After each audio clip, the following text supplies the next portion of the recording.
Hello, I'm Rudyard Griffiths, host of the Monk Dialogues, and welcome to this, our third program in a 10-part weekly series that we began late September. We'll be running through to the end of November, early December, reflecting on the three big themes changing our world this autumn. What are they? Well, obviously, the pandemic, obviously, a U.S. election, one of the most consequential of a generation, and obviously, the big changes that are affecting the global economy as a result of both those factors and so many more. And it's really on that third topic that we're going to focus tonight, on the intersection of economics with politics, with society, and with the pandemic. And as with all these Monk Dialogues, the purpose this evening is to try to open our minds to different points of view. You may not agree with everything our speaker has to say. That's absolutely fine. The purpose, though, is for you to be exposed to different ideas, to assess those arguments, and to reflect on how they impact or not your thinking about everything from U.S. politics to the pandemic to this uncertain economic recovery that we're in. That's why we're here this evening for the next hour for a true dialogue of ideas. That's the purpose of the Monk Dialogues. It's what our society needs in these polarized times. It's what our democracy demands. As our guide tonight in this, our third installment in the autumn 2020 Monk Dialogues, we're exceedingly fortunate to have back a former Monk debater. His name is Robert Reich. He was the U.S. Labor Secretary under President Clinton. He's a professor of public policy at UC Berkeley. Many of us know him and love him for his extensive book publications, over 18, including a number of global bestsellers. We've got a few of them on the screen right now. His most recent book, The System, Who Rigged It and How We Fix It. We'll get into that book this evening because it was just published earlier this year, spring of 2020. Rob Reich is also the founder of Inequality Media and the host of a YouTube weekly talk show, The Common Good.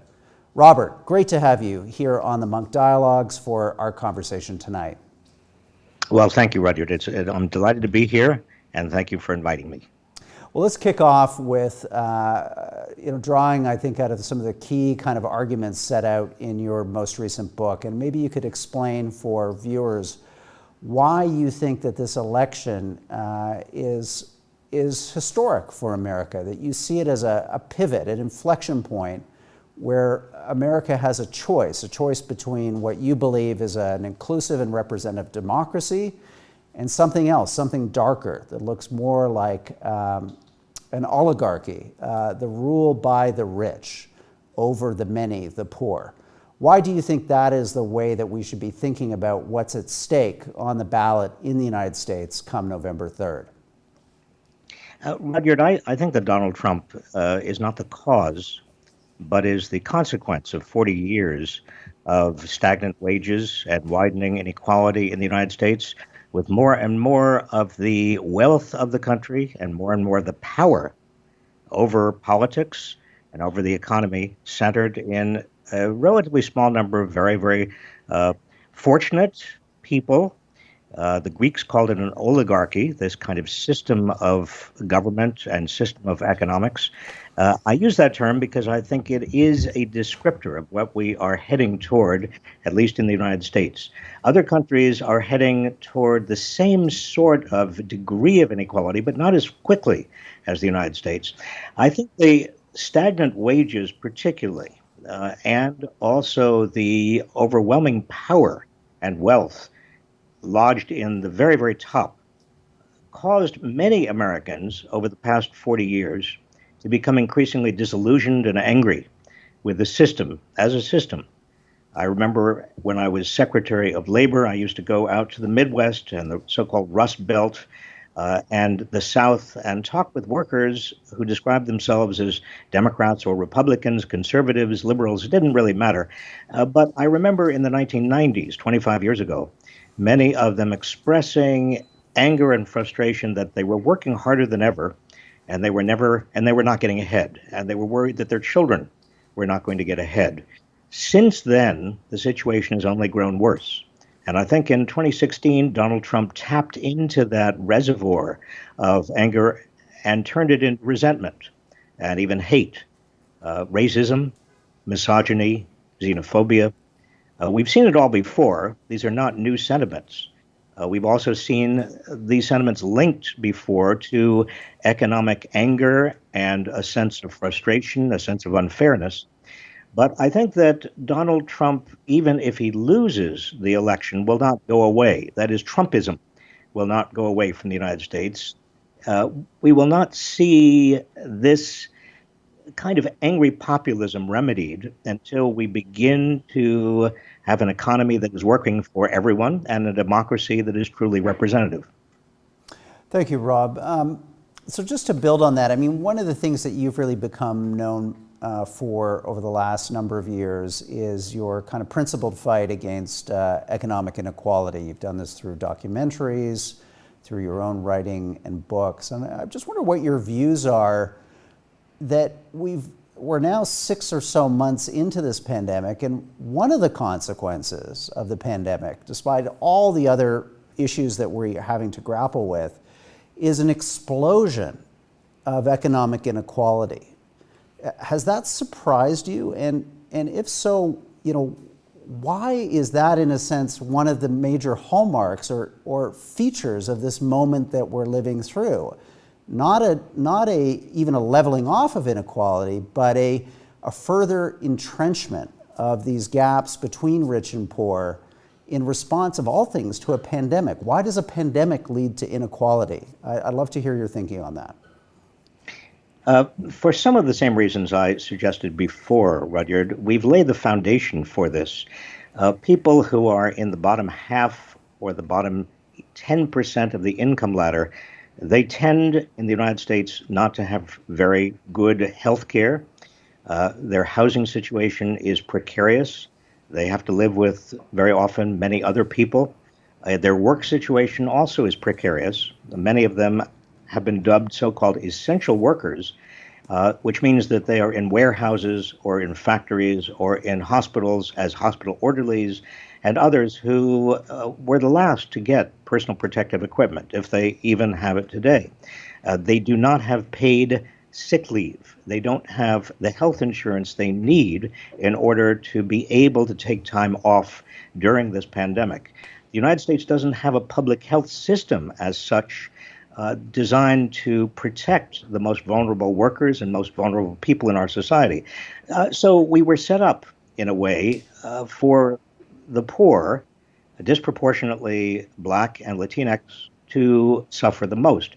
Meanwhile, people at the top, they not only have continued to work and be employed, many of them using remote equipment, laptops like I'm talking to you on, but also many managers and professionals at the very top have had the benefit of being in high-tech industries or related industries that have had really a lock on what consumers need. Look at Amazon. Amazon, one could say, thank goodness Amazon is there, because so many people do need to order through Amazon, cannot use retail stores any longer. But another way of looking at it is that Amazon has generated extraordinary profits and extraordinary stock prices for its top executives, including Jeff Bezos. And Jeff Bezos shouldn't be faulted for this, but antitrust laws were designed primarily to avoid this kind of enrichment. Rob, I think your message about sharing the bounty of the economy more justly, more fairly across different groups is an admirable one, but it isn't a refrain that we've heard now for quite some time. Yet the forces, not just in American society, but in many advanced economies around the world, seem to be consistently pushing in a different direction.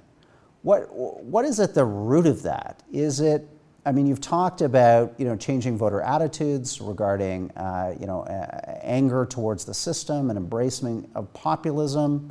Are there other forces out there that you identify as responsible for, a trend that, as we've just discussed, existed before the pandemic, has intensified during the pandemic, and I mean, not to look at the glass half empty, but one could say that this trend is entrenched and it's not going away.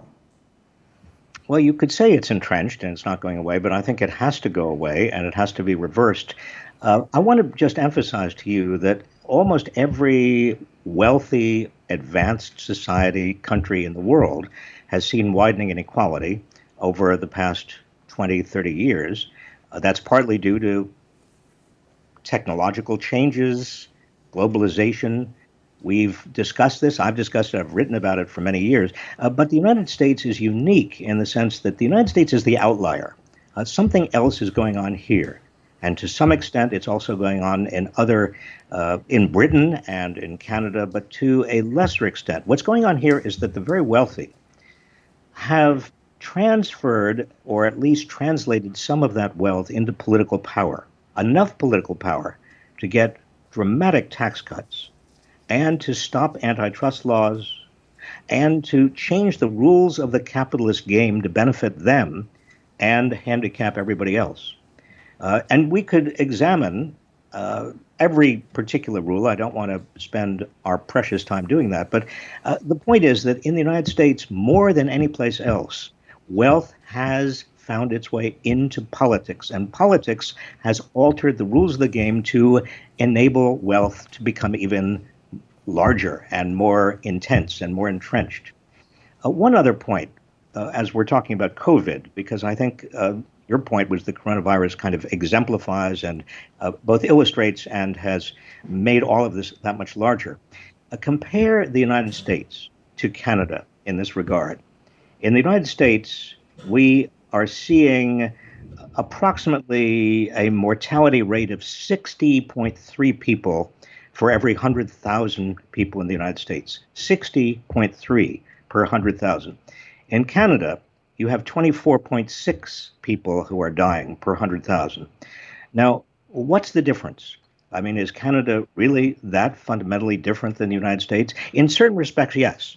That is, I think it's fair to say the United States does not have a system in place, even notwithstanding Donald Trump. I think that even had we had a Democrat in power beginning in 2016, we would have seen that kind of a difference because the lack of a public health system, the lack of health insurance, the lack of an adequate safety net has meant coronavirus takes more lives.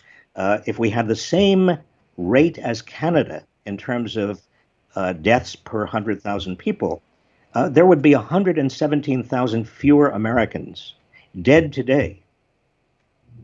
That's a large number of people. It certainly is. So give us a sense of what you think the policy prescriptions going forward are going to be, because there's a debate raging about how this economic recovery should unfold. We've seen obviously extraordinary government action around the world where economies have that capacity, governments have that capacity to step in. We've also seen, though, central banks and others flooding the world and flooding markets with liquidity, shooting up asset prices to levels that rival the lofty highs before the pandemic. So I'm confused, Rob. I'm not sure these different tools that we're using, why we're applying them in certain instances if beneath all of this there should be a goal of trying to lower economic inequality, because it seems like some of these responses, most notably the monetary response, have actually worsened the challenges of economic inequality, including here in Canada coming out of this crisis. Well, there are two fundamental principles that I think we all need to understand and agree upon. One is that monetary policy, that is central bank policy, setting interest rates, cannot do it alone. Here in the United States, the Federal Reserve Board, Jerome Powell, they have reduced interest rates down to near zero. And what Jerome Powell said on October 6th publicly was that Congress has got to act. The central bank can't do it alone. Monetary policy is inadequate. You need fiscal policy that is going to stimulate the economy. And the Republicans and Trump and the Democrats here in the United States cannot agree on fiscal policy. It needs to be, in my view, highly stimulative. And that failure to agree is not only a human tragedy, but is also leading to an economic tragedy. This coronavirus induced depression, recession is not going to go away anytime soon, which gets me to my second point. No amount of proper macroeconomic policy, even if you had the right balance between fiscal and monetary policy, is going to really do much good as long as the coronavirus is uncontained. And I don't know, I can't read a crystal ball, but I can tell you that at least in the United States, we're seeing a resurgence of coronavirus. That is going to lead to further economic downturns and economic problems for many, many people, a great deal of unemployment and joblessness, but also hunger. The latest data we have here in the United States is that 1 out of 4 families with children are experiencing food shortages, are actually hungry. This is the richest, supposedly the richest country in the world, and yet 1 out of 4 families with children is experiencing hunger. Wow, those are sobering statistics. So Rob, where do we go from here? We're facing this crisis, as you say, it has profound dimensions in terms of public health, but as we're focusing on tonight on the economic dilemma that we find ourselves in, which is an economy struggling to find a path back to recovery. What do you think the next 6 to 12 months is going to look like? Am I right to hear from what you're saying right now that you think this is a very fragile recovery at best, one that could be in a lot of jeopardy? In your view, if what doesn't happen, are we potentially going to court the worst risks in terms of trying to put the ship of state right and trying to put the economy back on a sound footing? Well, again, number one, there's got to be sufficient fiscal stimulus. And that in the United States is not happening anytime soon. It may happen after the election, but we can get to the election in a moment. I don't have a great deal of faith that our political leaders will be able to reach any agreement anytime soon on that. But secondly, on the coronavirus, which is really the biggest issue, I don't believe we're going to have a vaccine that is really safe and effective until maybe December, maybe early next year. But even then, that vaccine has got to be produced in adequate amounts. It's got to be distributed adequately, and it's got to be administered. And that is all going to take another 6 months to 8 months. I wouldn't be surprised if by next June or July, our economies, that is the United States and Canada and other economies, were still desperately trying to climb out of the abyss. When you said recovery, and you used the term recovery, there is not much of a recovery going on in the United States. We're seeing job gains slow down from what they were in, for example, May and June. And we're still here in the United States with 12.5 million people who are jobless, which, given the size of the economy and given the number of workers, rivals the Great Depression. We're going to go to questions in a moment. And again, the purpose of these dialogues is to have you, our viewers, have the opportunity to interact with people like Rob Reich, to have your questions answered. So please send us an email now. We'll be looking at these questions as they come in live. dialogues@monkdebates.com is that email. dialogues@monkdebates.com. Send your questions to Rob Reich. I will put them to him directly. We'll get you some answers. We'll have this dialogue of ideas. Rob, before we go to questions, I'm just curious of your take on this. I mean, is there a limit to what you think governments can spend? I mean, we are seeing this extraordinary level of government funding and support for different industries and groups. This is a crisis. I think people understand why that spending's happening, but I think there is some growing nervousness, I know certainly here in Canada, about the extent to which we can sustain this spending and maybe also what its long-term consequences are of significantly increasing our debt levels at the subnational and national level. What's your view on the kind of limits of fiscal capacity of governments to confront this crisis? It depends entirely, Rudyard, on how far a country is from its capacity, its economic capacity, its full capacity at near full employment. Right now, Canada and the United States and many other countries are far from their productive capacity. In fact, there is so much unemployment that government has got to spend. This is not a new principle. John Maynard Keynes understood this in the Great Depression and led the way toward a kind of prosperity. Certainly World War II was a full employment system.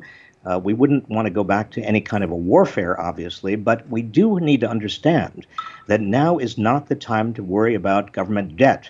In fact, the issue is ultimately the ratio of the debt to the GDP, to the entire economy.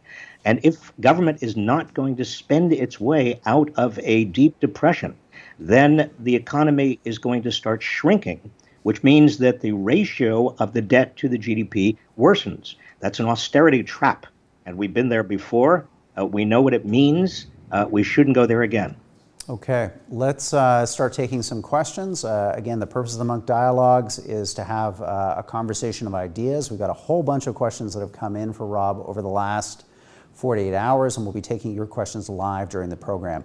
So Rob, this question comes from Peter in Thunder Bay, Ontario. He asks you, why isn't anyone in the United States talking about top marginal tax rates? If you want to make America great again, you should look at what made it great in the first place historically. America built, Peter goes on, all of their infrastructure, their interstate systems paid for 2 world wars by taxing the wealthy. I assume you agree with that, Rob, but let's have you maybe unpack some of the history and the theory behind it. Well, Peter, I do agree with it, and many people don't realize or remember that under Dwight Eisenhower, a Republican president in the United States in the 1950s, the top marginal tax rate in America was 91%. Now, that doesn't mean that the rich paid 91% because they obviously used tax deductions and tax credits against their incomes, but it does mean that the highest marginal tax rate was substantially higher than it is today. And that enabled the United States to invest in, as we never have invested before or since, education, basic research and development, infrastructure, the entire national highway system, and other kinds of infrastructure and educational investments that we have not done subsequently. We have a deficit in this country of public investment. And if you don't make public investments, you cannot expect your economy to grow in the future. So you're absolutely right. Why then has the top marginal tax rate dropped so substantially in the United States? For the very reason I was talking about before, Peter, and that is because wealth has concentrated at the top, and that concentration of wealth has turned itself into political power, given the power that comes from donating to political campaigns, lobbying, mounting public relations campaigns, and buying off of many experts. Rob, would you agree, though, that the nature of capital has changed since the time of Dwight Eisenhower, that money can move with a click of a button, that it's much harder for national governments to sustain high tax rates in the face of the mobility of wealth in a globalized, interconnected world? Well, the question is what you mean by high tax rates. We right now have a top marginal tax that is theoretically 37%, but as Donald Trump has shown and demonstrated in terms of paying $750 in 2016 on a much, much greater wealth and income than that, there are many, many ways in which in the United States system, taxes their loopholes have been created, and you can get rid of those loopholes. There's no law of nature that they have to be there. Other nations have, on balance, higher marginal taxes and more progressive systems than the United States. So the idea that somehow wealthy people in the United States are going to go somewhere else with their wealth because the taxes are too high here defies logic.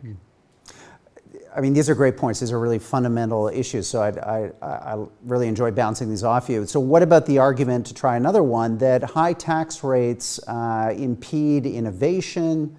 They impede the Silicon Valley that you're living right beside in Berkeley, that people will go to jurisdictions that have lower tax rates to exploit their ideas, exploit their human capital in a world that values not a physical gold mine or a piece of infrastructure, but a series of zeros and ones that are assembled in a code that they can move anywhere in the world. Well, again, there are two separate arguments built into what you just said, Rudyard. One is, and I want to state it again, the notion that people are going to leave the United States because other tax jurisdictions are more favorable simply is not true, because on balance, marginal taxes are higher in other countries than they are here in the United States. The second point embedded in your question was whether we can expect the degree of entrepreneurialism if high marginal tax rates come back in America, as they were much higher even 40 years ago, 30 years ago, certainly 60 years ago. And I think the answer to that has to do with human nature. That is, I suspect Jeff Bezos, for example, would still have a great incentive to build a company like Amazon if at the end of his rainbow he thought there was $20 billion instead of $200 billion. That Elon Musk would do what he's doing, even if he thought that maybe he could earn at the end $10 billion rather than $100 billion. In other words, you don't need the extraordinary, really beyond belief, degrees of wealth that we are now essentially getting used to in terms of our billionaires to get innovation. We had a lot of innovation when tax rates were much higher. Good point, Rob.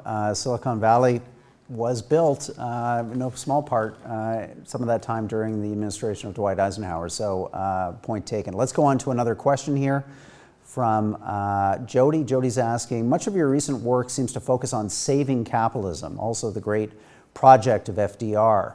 Will you ever switch to abandoning capitalism? How many times should we save a system that, in Jody's view, is neither natural, she believes, she uses the word organic, I'm not quite sure what that means, or optimal?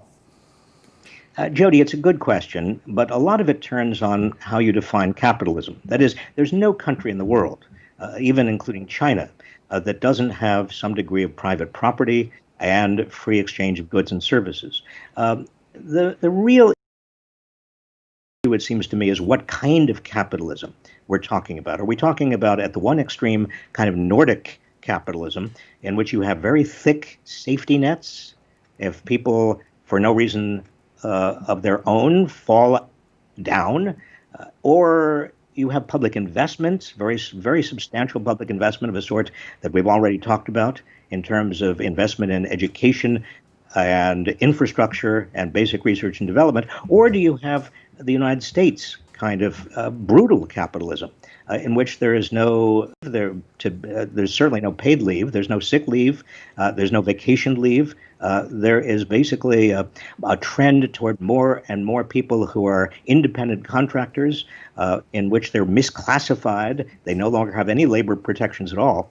While you have socialism for the rich, that is, people at the very top get bailed out, as the banking system did in 2008, and as the big corporations are now getting bailed out by the Fed. And you have CEOs who, instead of getting paid 20 times the typical worker's wage as they were paid in the 1960s, in the United States are now paid 320 times the typical worker's wage. For doing basically the same work that they were doing before. And that's socialism for the rich. I think the United States is an example of a country that has brutal capitalism for most people and socialism for the wealthiest and the most privileged. Okay, Rob, let's take some more questions that have come in. We'll get one of those up for you right now. This is from Derek from Sydney, Australia. Great to have someone from down under sending a question. He asked, the last major effort to address economic inequality in America was Roosevelt's New Deal. You've written a lot about this. This was a 30-year period after the hyper inequality of the Gilded Age. Are we looking today at a 30-year plus fight to address economic inequality in our own time, or could meaningful change happen sooner? And if so, why? Derek, I think you are very accurate to pick up on the Gilded Age of the 1880s and 1890s, which was followed by the Progressive Era. And it really began in 1901 in the United States with Teddy Roosevelt, a Republican, but somebody who was kind of an accidental president because the president, William McKinley, had been assassinated. Roosevelt started the Progressive Era. He really did believe in capitalism, but understood that capitalism could not survive unless there were regulations, unless anti-monopoly laws were passed, unless we had a progressive income tax. And then his fifth cousin, Franklin D. Roosevelt, continued that tradition. I think that in the second Gilded Age we're now in, and it is a second Gilded Age, we have about the same degree of inequality as we had in the 1890s. We have the same extraordinary degree of poverty as we had proportionally in the 1890s. We have bribery and corruption as we did in the 1890s. I think on almost any scale, we are in a second Gilded Age now. And I do think there's some reason to believe that, like the Progressive Era that started in 1901, the public is outraged. The American public has had enough. If you look at the election results of the midterm elections in 2018, you see the beginnings of a wave that could be interpreted, and I prefer to interpret it this way, as the second Progressive Era. How would you, Rob, square that analysis with the fact that, Bernie Sanders, who really was the standard bearer of the modern progressive 21st century argument, was shouldered away for a very traditional, institutional Democratic candidate? Well, you talk about Joe Biden as a traditional institutional candidate, but take a very close look at his positions, his economic platform, also his platform on the environment, and several others, and they are far more radical than any other Democratic candidate has put forward in the last 40 years. And I should know because I worked for Bill Clinton and I helped him shape his platform in 1992. Joe Biden, I think, can be analogized to some extent with somebody who became president, that is FDR, in 1932, when the public was ready for fundamental change. I'm not saying that Joe Biden is an FDR, but what FDR did was take advantage of the public's desire for boldness. And I think there's every reason to believe that Joe Biden, if he's elected, will also take advantage of the public's desire for bold change. As I said before, we've had a record now in the United States of 40 years of stagnant wages, if you adjust for inflation. More and more wealth and power aggregating at the top. People know this. Bernie Sanders ran on this, but Bernie Sanders' platform has found itself into the mainstream of American politics, certainly of Democratic, capital D, American politics. Thanks, Rob. I just want to remind viewers that after 9 p.m. Eastern, we're going to have our members-only, Monk members, post-dialogue Q&A with Amanda Lang, who's going to help us think through the Canadian issues around our conversation tonight. Where is the Canadian economic recovery at? What are its prospects? We know her as a best-selling author, a journalist and business anchor for BNN and Bloomberg. So if you would like to be part of that dialogue, joining as a member is free. Simply go on to our website, monkdebates.com, and you'll see a series of instructions. They're easy to follow under the membership tag to join as a free member. There's that link, www.monkdebates.com/membership. And you'll get an email link right back that will send you to our post-dialogue conversation with journalist Amanda Lang. Now back to Rob Reich. Lots of questions that have come in. Let's get another one up on the board here. continue our conversation. This is Elizabeth from Toronto, Ontario. Well, here she's bringing up someone you've mentioned in conversation tonight, Rob. You've recently been in a Twitter fight with Elon Musk, who's called you, quote, a modern-day moron for chastising his treatment of Tesla workers. Why is Musk, in your view, a symbolism of what is wrong with much of modern-day capitalism? Well, I don't think he is necessarily epitomizes what's wrong with modern day capitalism, but I don't like the way he's treated his workers. He has fired his workers for trying to form a union. He has not adequately protected his workers from COVID. He has not provided personal protective equipment. At every step along the way, he has sacrificed the well-being of Tesla workers. That, to me, is unacceptable. I think I salute him for his innovations. I salute him for being an industry leader in terms of the environment. But I do not think we should tolerate somebody who makes a great deal of money on the backs of his or her workers. Rob, how would you respond to the person who's watching tonight who says, you know what, I agree with that. It would be terrific if Tesla's workers had better health plans, if they could unionize, but look at the innovation that he's created. Look at the wealth that he has created, not just for himself, but for all those shareholders, including his employees who are shareholders in Tesla. That more, you use the word brutal, other people might say aggressive style of American capitalism is really an engine of progress. Well, it depends completely on how you define progress, Rudyard. If progress means that you have an economy that grows dramatically, but it grows not because most people are doing better. In fact, it grows because a few people at the top are doing wonderfully well. The benefits of economic growth are not spread widely. In fact, it's growing in part because people have to spend more on such things as health insurance or health care, or they get sick, or they have all sorts of problems, or we have to spend more on police protection or private security guards, or we have to spend more on locking our gates or gated communities. That's not an economy that's working. That's not progress. I mean, to me, progress is where the typical worker and below is doing better than he or she did 10 or 20 or 30 years before, and is doing better than his or her parents did. Now, with regard to the stock market, let's be very clear. In the United States, the top richest 1% owns half of all of the stocks over the stock exchanges sold in the United States. The richest 10% of Americans own 92% of the United States stock market. That is not a broad-based prosperity system. That's not a system that is going to generate a lot of benefits if a particular company or a lot of companies see their stock portfolios do much, much better. That's going to help the people at the top, but it's not going to help many other people. And this gets back to one other point I feel quite strongly about and I worry about, and it doesn't get enough attention.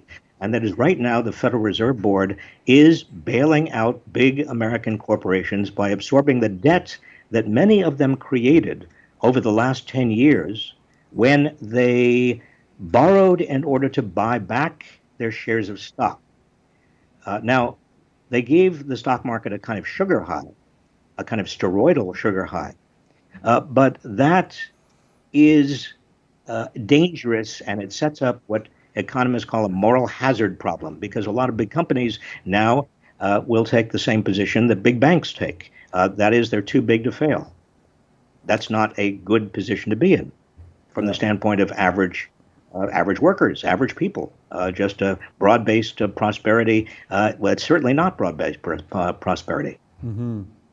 Just to build on that for a sec, I mean, are you critical of this, of what we're seeing central banks doing around the world, to the extent to which, as you say, they've gone well beyond simply cutting interest rates? They've invented a whole series of new tools to respond to this pandemic, one of which, you're right, is buying corporate bonds, junk bonds in some cases, propping up companies that are heavily indebted and might have gone out of business otherwise, even before the pandemic. Do you think we've overemphasized the effects of monetary policy and the stock market on the recovery? Because a lot of people seem to be equating the two. They equate this rapid rise in the stock market as telegraphing that a, quote, V-shaped recovery is on its way.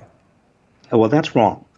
Donald Trump tries to sell that notion, but it is absolutely empirically wrong.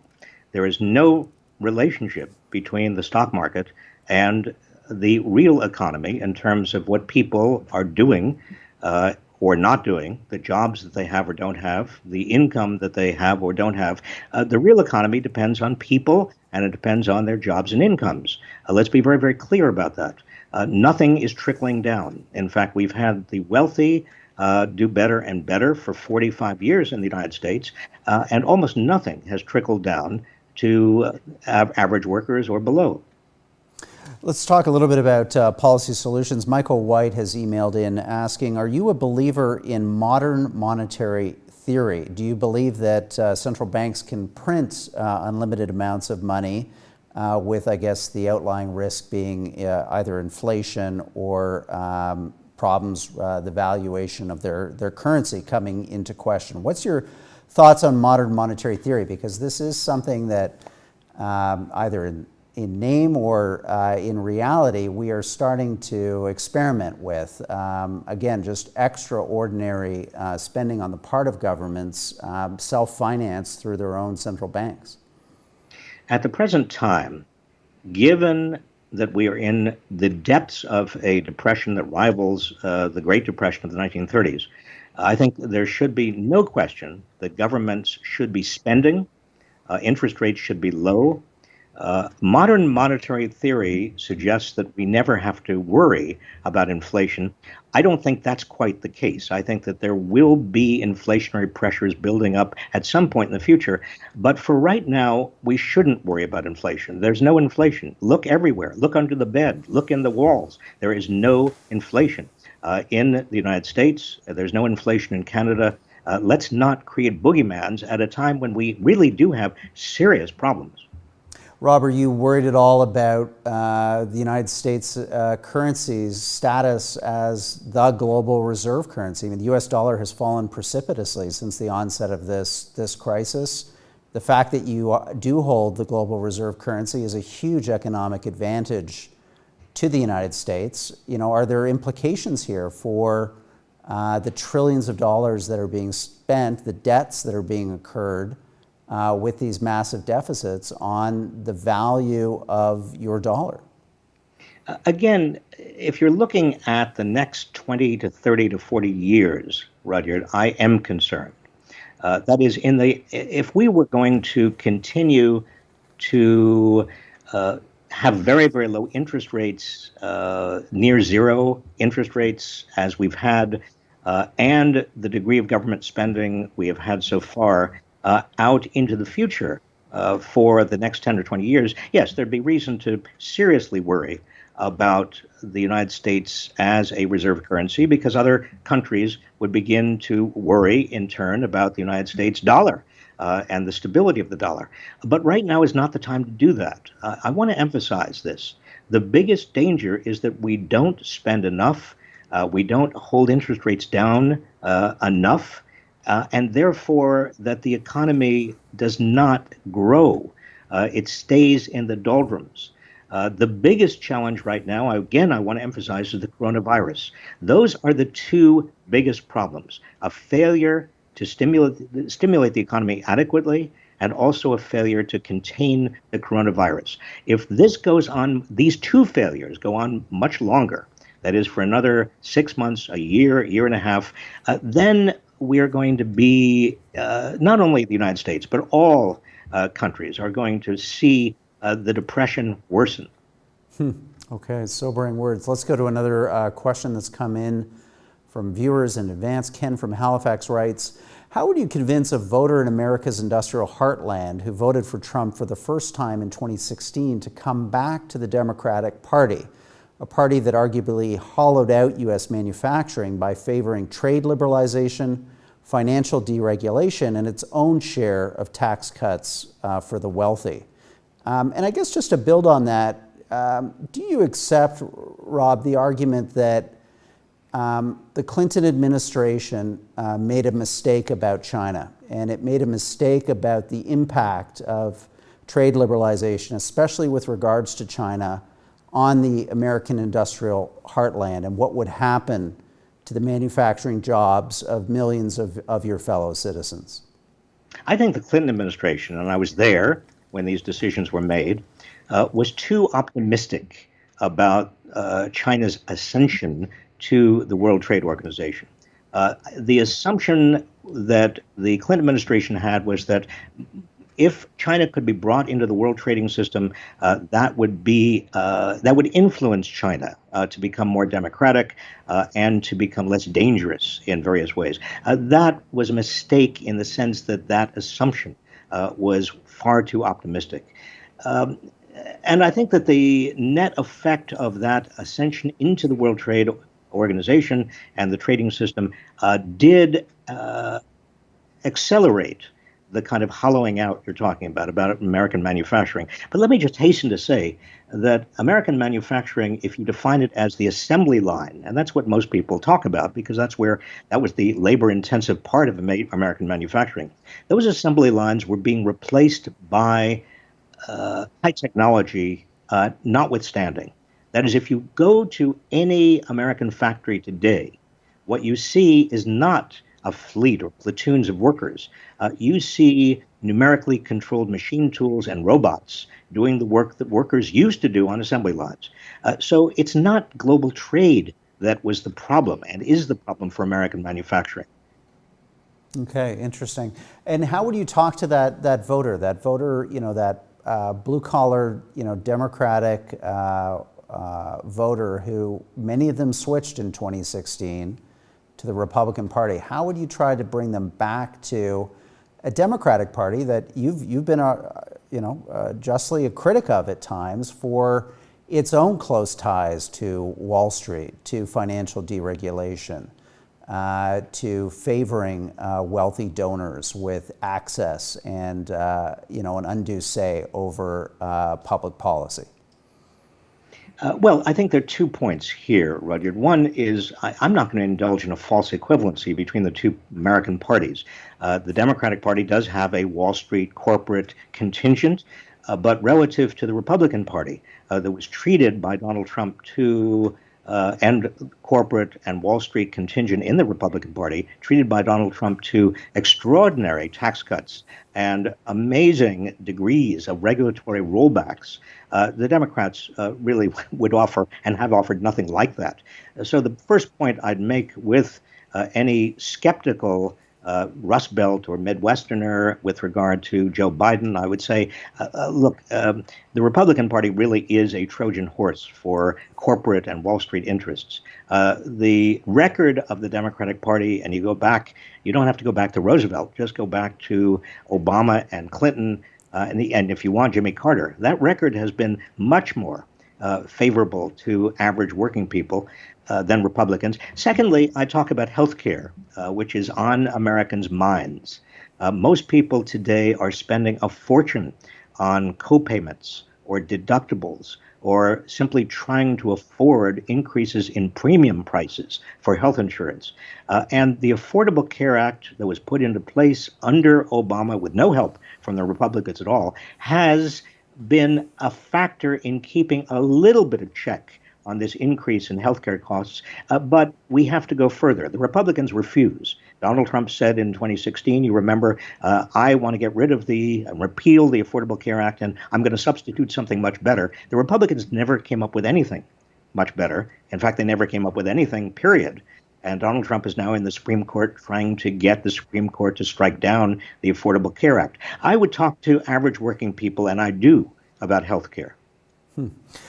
To build on this, let's go to a question from Don Cowan here in Burlington, Ontario. He's asking, should the Republican Party win the election, or probably more likely retain control of the Senate. What do you expect to see in the economy? What are the consequences of that? And Don says, we've yet to hear a plan or a strategy from the governing party, I assume he means the Republican Party, regarding the future direction of the economy.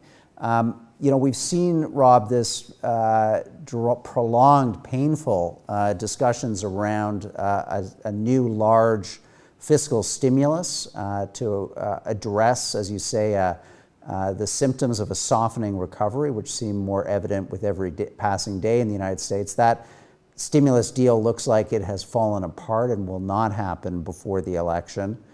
Give us your reflections on that, and just what is the Republican economic agenda? I frankly don't know. This party has not put forward a platform. Donald Trump has not put forward a platform for his second term. And this is, by the way, the first time I remember, certainly in my 55 years involved in American politics, where you have a party that doesn't stand for anything except what? Except its leader, kind of a cult. So I can't answer your question. What the Republican strategy is, they talk about more tax cuts, more trickle-down economics, more benefits for the wealthy. That's not, to me, a strategy. And should Democrats have accepted something less than the $2.5 trillion or more that they were looking for in terms of fiscal stimulus? That seems to have really created a chasm between themselves, and especially the Republicans in the Senate, to create any kind of fiscal stimulus at any amount prior to the election. Well, let's be clear about the numbers. In May, the Democrats in the House passed a stimulus that would be about $3.2 trillion. And then recently they came down to $2.2 trillion. They tried to accommodate Republicans and the Trump administration. And what the Republicans, at least the Trump administration, came back with is $1.8 trillion.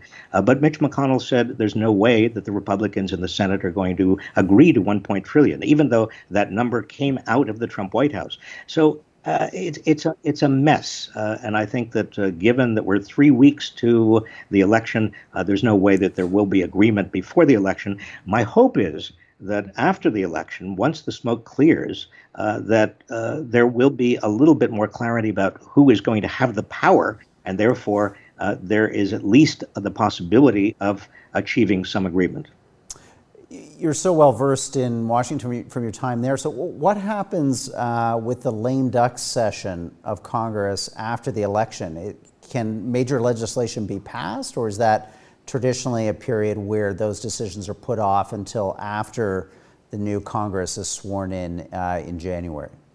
Rudyard, I don't think this is a traditional lame duck period. I mean, it will be lame duck in the sense that Congress will not be in power after January 3rd. But we do have these crises, this economic crisis and the coronavirus crisis. And these people who are in Congress, they are listening. They have to be listening to some extent to their constituents. So I wouldn't be surprised if something moved during the lame duck session. What I'm most concerned about, to be completely frank with you right now, is that Donald Trump is not going to accept a loss on 3 weeks from now, less than 3 weeks from now, on November 3rd, and he will contest the results in a number of states. And that will lead to not chaos exactly, but it will lead to a contested election. We've had 3 contested elections that Congress has settled in our history, all of them in the 19th century. But I wouldn't be surprised if this contested election found its way back to the House of Representatives January 3rd. Wow, that would be a situation indeed, high stakes, certainly. Let's go to another question that came into you prior to our discussion. This is from Helen in Calgary, Alberta. What do you think is the biggest public policy failure that has encouraged economic inequality in our lifetimes, and what has done the most to address it? That's a great question to move us towards wrapping up this hour with you, Robert.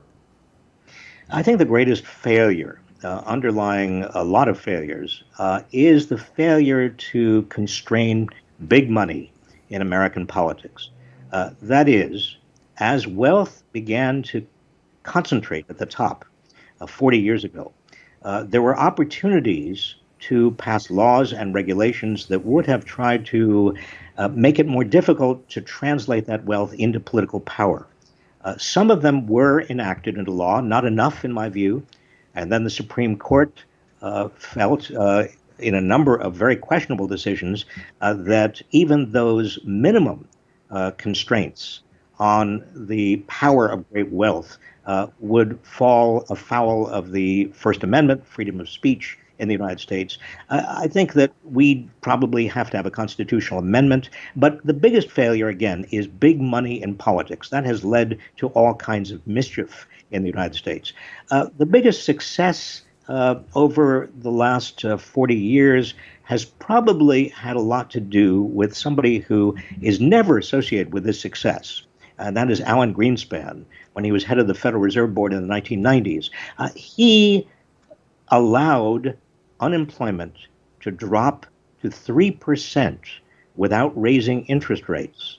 Now, once unemployment got down to 3% in the United States, that actually began to mean that employers had to find people, train them, give them raises, do things that employers have not done or did not do before or since. And that actually was the first time in the post-war era, at least since the late 70s, when inequality began to contract. Inequality began to be reduced in the United States. Interesting. So full employment is not only a public policy good in its own right, it has these multiplier effects. Robert, we asked you for a series of book recommendations, books that you were reading or books that you thought were helpful to kind of understanding this moment we're all in. I'm going to put three of them up on the screen, and maybe you could just briefly talk to each of them. The first is These Truths by Jill Lepore. Why did you pick that book? Well, Jill Lepore is a wonderful historian. She's at Harvard. Even though she's at Harvard and I'm at Berkeley, I still respect that institution. But more to the point, Jill Lepore, her history of the United States corrects a lot of errors in our understanding of the role and place of people of color. It also provides a way of understanding and really synthesizing sociology and history. And I think it's a brilliant book. Great. Let's go to your second choice, The Winner Take All, The Elite Charade of Changing the World. Yes, Anand, and I can never pronounce Anand's last name. Jirakakalats, I think that's pronounced. Forgive me, Anand. It's a very insightful book about how young people, especially in the top 5%, by economic and by privilege, by income, how they are making decisions and viewing the future. It unravels and I think takes a mask off the ways in which people who have great wealth are trying to justify their wealth through such obfuscations as corporate social responsibility or philanthropy. Excellent. And your final book, Hitler's Willing Executioners, Ordinary Germans and the Holocaust.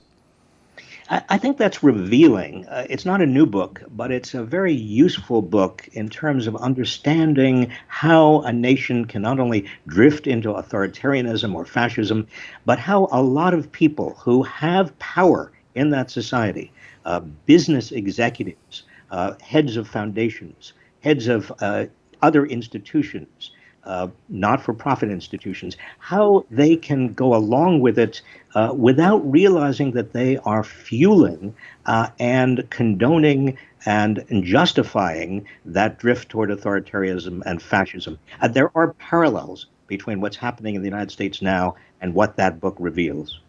Well, thank you, Robert, for those suggestions. And just to remind viewers that in our partnership with Indigo, we have all these books, plus Rob's latest book, plus a selection of his past titles available for you at indigo.ca. You can access a special Monk Dialogues discount on Rob's books or his recommended reads. Check it out. All of our dialogue participants are there on indigo.ca with their suggested reading list. So thank you to our friends at Indigo for putting that together. Well, Rob, that concludes our hour together. I just want to thank you for not just the substance of this discussion, but the tenor and the tone. I think the volume meter in so many of our public conversations today is kind of up there at 11, 12.